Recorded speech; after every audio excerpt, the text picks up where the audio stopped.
الذين يأكلون الربا لا يقومون إلا كما يقوم الذي يتخبطه الشيطان من المس ذلك بأنهم قالوا إنما البيع مثل الربا وأحل الله البيع وحرم الربا فمن جاءه موعظة من ربه فانتهى فله ما سلف وأمره إلى الله ومن عاد فأولئك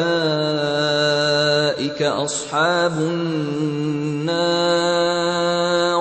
هم فيها خالدون۔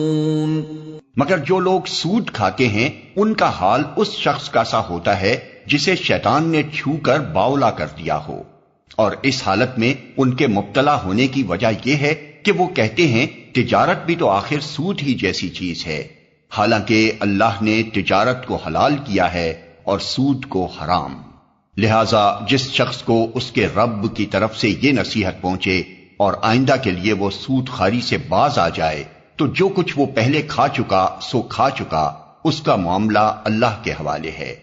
اور جو اس حکم کے بعد پھر اسی حرکت کا اعادہ کرے وہ جہنمی ہے جہاں وہ ہمیشہ رہے گا۔